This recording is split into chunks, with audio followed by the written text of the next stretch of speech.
Hello, and welcome to another edition of the Geeks podcast.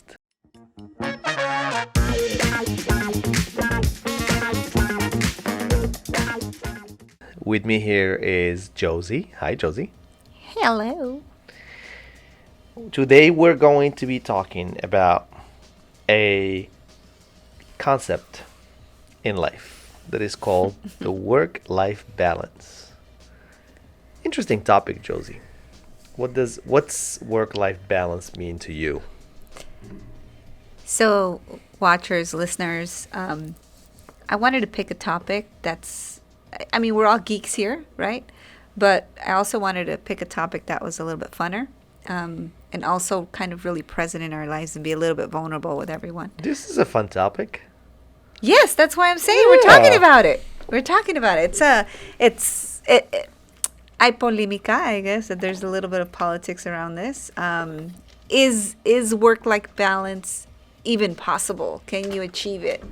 I guess is the question. Is it a reality? Is there such a thing as? Are we trying to reach a nirvana that is non-existent, right? So I think when you saw the topic, you said, I don't believe in this topic, or I don't know how I feel I about don't believe in work-life balance. Yeah. No, I. It's not that I don't believe in work-life balance. I just think it's not named appropriately. So tell us, give us your thoughts, give us that insight. Okay, so work is part of life.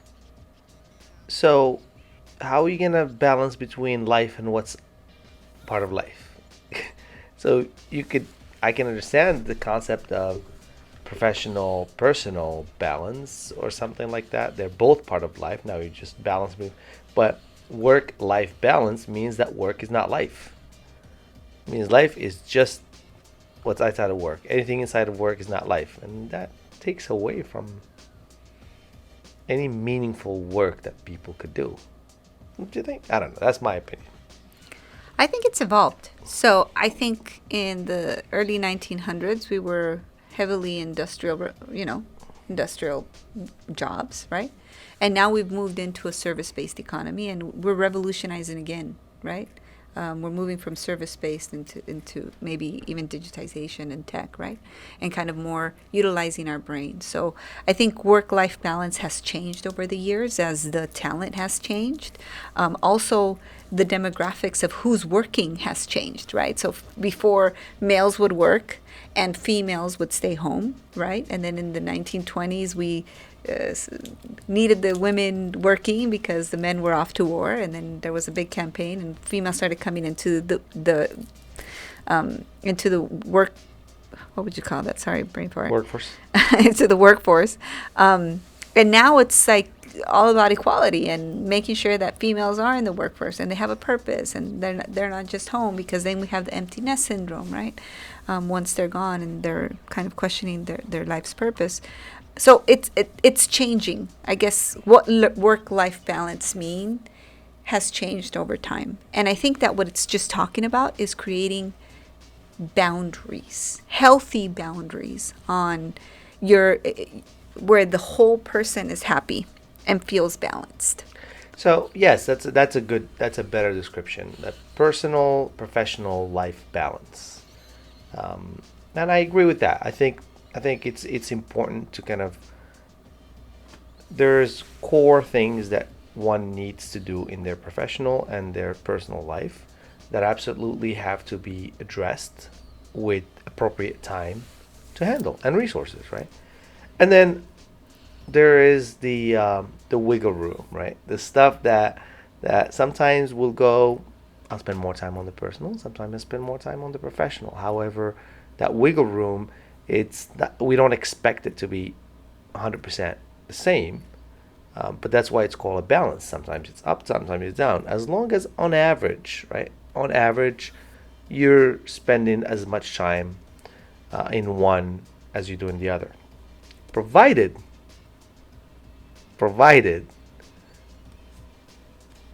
you there is people, or there is other parties that require your presence in that aspect. So what I'm trying to say is there's a lot of people out there for whom work-life balance is really work-work balance. I'm doing hard work, I'm doing fun work, I'm doing tedious work, I'm doing exciting work. And because life sometimes people there's a lot of people now with, like you said, demographic changing, people not having a lot of friends, people staying home more. It's they spend a lot more time doing their work, but there's different kind of work. Well, we talk about millennials and we talk about how they're revolutionizing the way that we work. And I think one of the important things is work is no longer work anymore. Work should be your purpose and it should be your passion, right? So if you're just going to work and you're really just doing the tedious thing, but you don't really know why you're doing it, there's no purpose behind it, then it could be called work, right? But if it's your life's purpose and it's your mission and you really feel like there's an impact to the what you're working on, then it should be your life's passion, right? Or purpose. So again, you still have to draw boundaries though, healthy boundaries, right? Correct. I think that's a very good point. Understanding, remember what I call the core things that have to be handled on one side, on the other. You need to actually not only put boundaries, but you need to put a moat around those things. So this is where I kind of want to get a little bit personal. We can't touch work-life balance and not get down and dirty. So what do we mean by work-life balance? So for example, shout out to my mompreneurs out there. I'm a mom, very proud mom. Love what I do. It is my purpose as well. So I love to help communities and I love to cause impact, but I also love to spend time with my children, right? And it's very easy for me to just work, and it's like, well, wait, I'm going to help communities and I have to work 75 hours a week on that. But then not forget that I have kids and that they need me too and that they need me to spend time. And that's where I need to draw very clear boundaries and say, okay, from this time to this time, we have dinner. And it doesn't matter if somebody emails me, I will not pick up that phone, right? Because I need full dedication on spending time with my children and hearing about their day, right? But sometimes it's unachievable. So for example, this is being shot in September, the middle of going back to school week, right? And all of my children are in school and monumental things are happening and they want me to drop them off in the morning. You know, they want me to pick them up that first week. So how do how are you in two places at once? Because my employees also need me, right? So there is a lot of challenges, especially when, specific challenges as a female. I'm also Hispanic, if you haven't noticed by the last name. So it's engraved in me by my culture that there's certain things that I need to do as a mom. And the community as a whole demands it from me. And I myself demand it of myself because I've been programmed that way, right? So how do you achieve everything and do everything? Yes, that's I guess that's what I mean by building a moat around your core values or the principles, whether it's personal or professional. So, and it really comes down to understanding what you need to do, understanding what makes you happy, and being intentional about setting those guidelines, those boundaries, the time to address those topics, but also being disciplined in giving them the time, the due time. And those are basically, you have the personal core, like the family, the friends that need to take, say, 20% of my time. And I have the business core that absolutely, like 2, 3, 4, 5 tasks that you absolutely have to do no matter what. If you have to stay up all night or you have to do them in 5 minutes, 20% of the time. So that's 40%. The other 60, it doesn't all have to be split 30-30 this week. Maybe this week is 50-10 and next week is 20-40, right? Balance. So I think there are some that they're non-negotiables, and then there is the gray area, the middle, that is kind of very flexible, I would say, as long as overall, right, over a month or a quarter, you're not assigning more of that gray area to one side than the other, because otherwise it could lead to a whole bunch of different things. Like it can lead to stress, it could lead to tension, it could lead to friction, like family or co-working dynamics. So I think it's very important to be aware of also the effect of, I want to use the work-life balance, but the professional, non-professional balance into your day-to-day. Because if you don't pay attention to it, not only you're not going to dedicate the time to the people and the things that need to be done, but you'll find yourself building a lot of resentment on the other side. Right, right. I think the way I see it is, and kind of the bells that keep on kind of coming up when I talk about the subject is, number one, you need to be very genuine with yourself and self-reflect. What is important to you? What are the top 5 things that are important to me on my personal life, and what are the top 5 things that are important to me in my professional life? And what do I want to achieve when I am no longer here? So having that be your true north, right? So if because one day, 2 things are sure, right? Death and taxes. So one day I will no longer be here, and how do I want to be remembered, right? In my professional life and in my personal life. Have that be your true north. Have your top 5s on the professional and personal side, and have a system around it for achieving that true north, right? With healthy boundaries, right? Because we need to be able to say no sometimes, right? We need to be able to know exactly, like, hey, from 5 to 7, it's dinner time and there's no phones. It's Yeah. like, these are the boundaries that I'm reaching. Or, these days I dedicate to this. So that system, right, that is held together with limits and boundaries, right? But with a clear direction on what you're trying to achieve and why you're trying to achieve, and how you need to find that.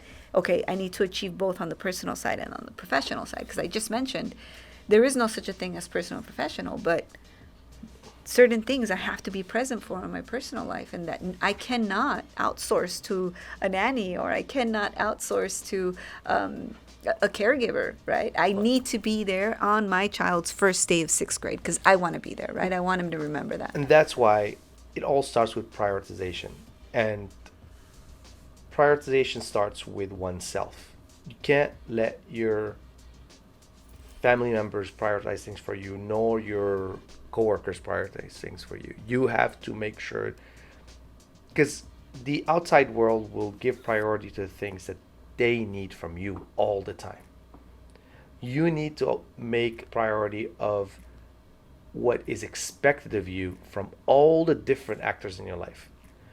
And you need to be disciplined to give the time to the people and the activities that you need to attend, because that's the only way you're going to set those boundaries that you were talking about. Mm-hmm. That's the only way you're going to be sane, and you will be happy as you accomplish things without that guilt complex, right? I'm spending too much time at work, I'm missing my soccer practice. That comes with guilt.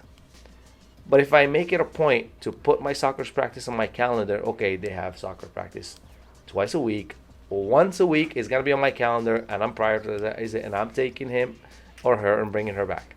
And I've got a wild card that I've through trial and error. That's linear problem solving, and multi-threading. Ooh. Okay, I'm taking from the engineers that I work with every day. So it's like, you can take one approach and say, I'm only going to do this, and then once this is done, I'm going to do this, and then once this is done, then I'm going to do this. So kind of, you can't do more than one thing at a time. You're just doing one thing at a time. Can't multitask. Right? So what if you can do 2 to 3 things at the same time? So for example, if I really love to spend time with my family, but I also need to do self-care and take a walk of 20 minutes every day, why can't I call my mom while I'm on that walk? Yeah. Right? Why does it only have to be one thing at a time? It's because a lot of people, and me guilty of it sometimes, we do not take the time to sit down and assess what is needed from us. And when you don't do that, what you tend to do is whatever comes at first glance to your head.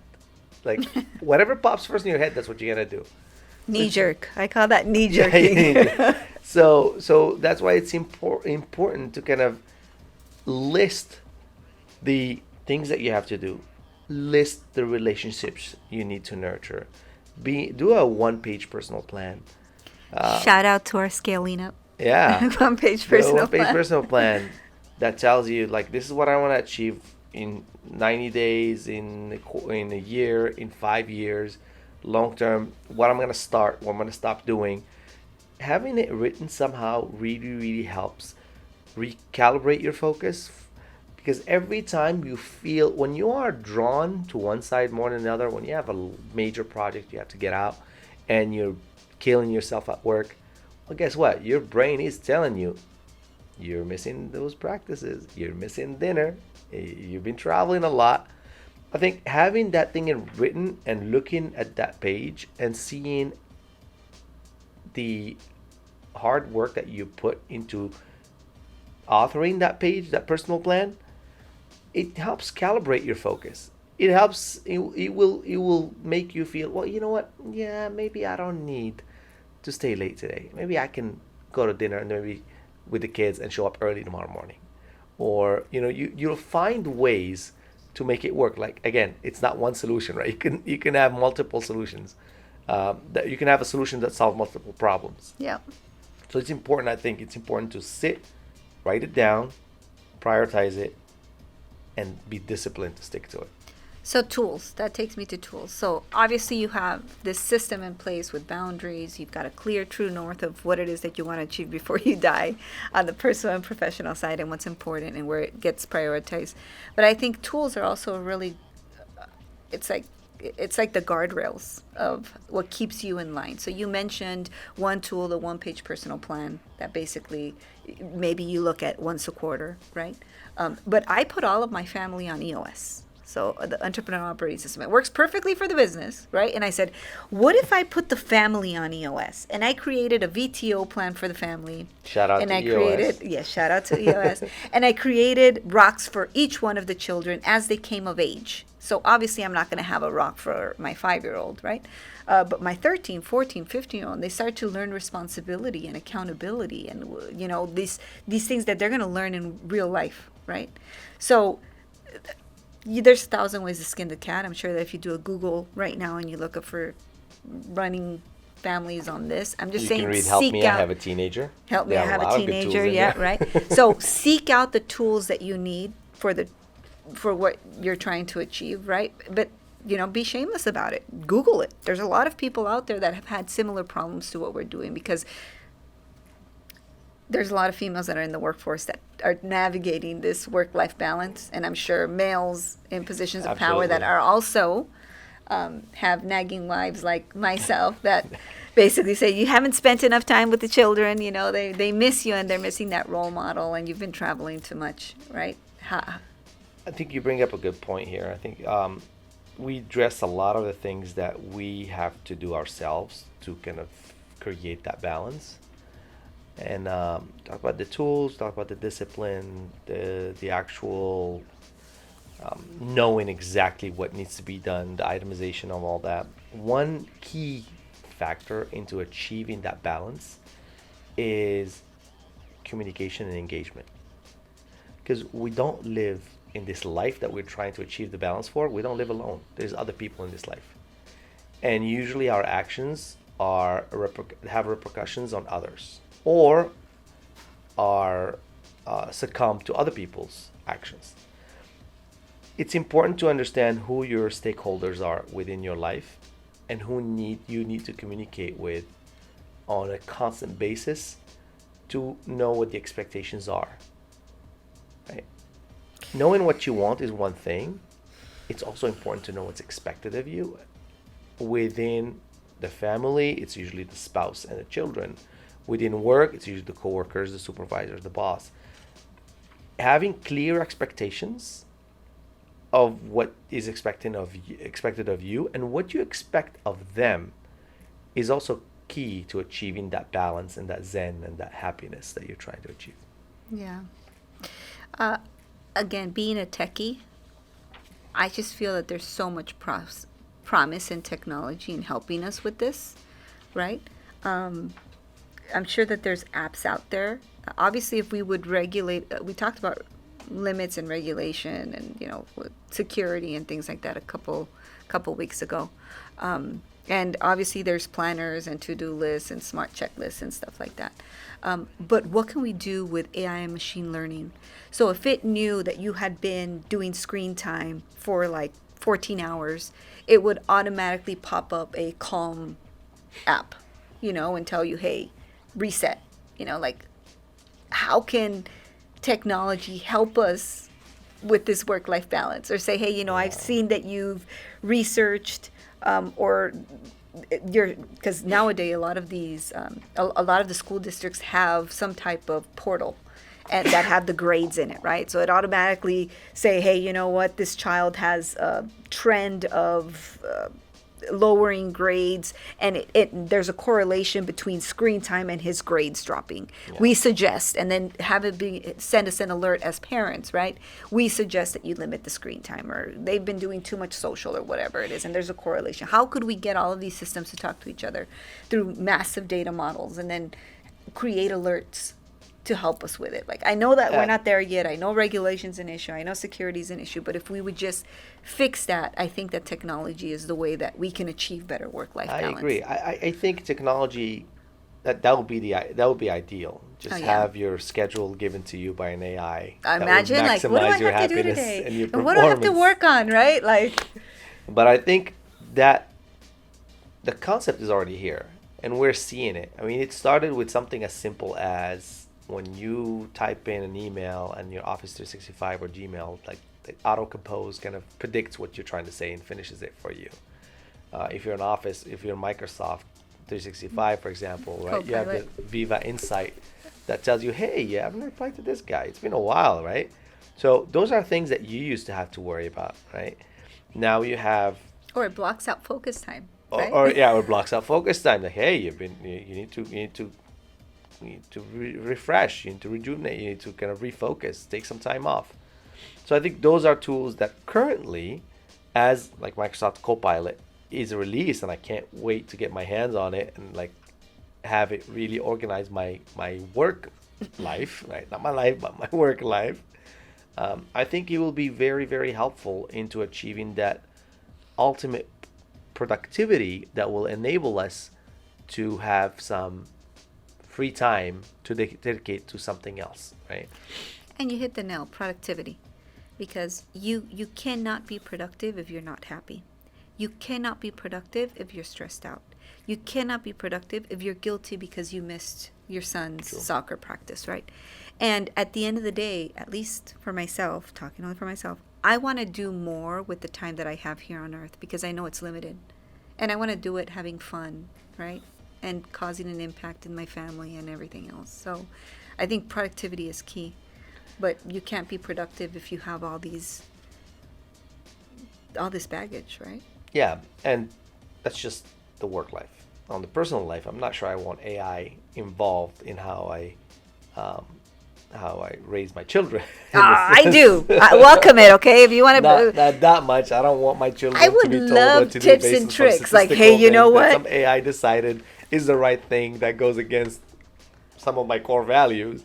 But I do want to say that technology... Wouldn't the AI know your core values? Well, it would pick up sentiment from what you post and what you look at. AI is really good at predicting percentages and guessing it's a 1 or 0 based on where it just rounds up or rounds down. I don't think it has feelings yet. We're probably gonna be there, but that's a different topic. Yeah, that's a different topic. For technology in a personal life comes, for me, challenges. The challenges of distraction, the challenges. It's difficult to adopt technology. I'm just talking about my family. It's a struggle to get the phones out of the dinner table. So imagine if we actually rely on the phones to help us organize their life. Well, that's just gonna be an excuse for them to get distracted even more and not be productive, right? So it's like, just like it can help you be productive at work, My concern is it can also help you get distracted at home. Well, we're assuming everybody has kids. What about if it can help you with something like how to manage your home at first, right? Like how to manage. Oh, absolutely. And then maybe if it does that well, then maybe manage my cars, right?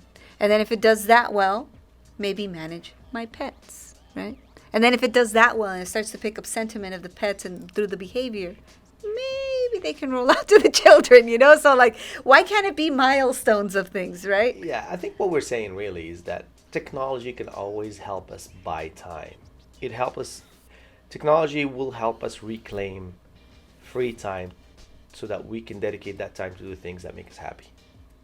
And that really what it comes down to. I mean, yes, technology will help sweep my floor because I have the iRobot. But you know what? If my happiness is in sweeping the floor, then I'll do that myself. I'll keep that time for me to do because it makes me happy, right? So I think technology will play a big role in in just reclaiming time so we can dedicate to what makes us that what fulfills us. I think what fulfills us is really important, but going back to primal instinct, I don't think humans were created or organically evolved, depending on where you are on the spiritual side. But I don't think we were meant to be alone. I think we were meant to be with other humans, and I think that we were meant to be communities and connect. And even though work-life balance is important, and we talk a lot about yourself and your immediate family and children, but also it's the impact on community and that we need each other still. And we might be working in our own little bubbles now. As geeks, there's a lot of remote work happening, right? And we're adapting to the new way of working, right? But again, primal instinct is still to be with other humans.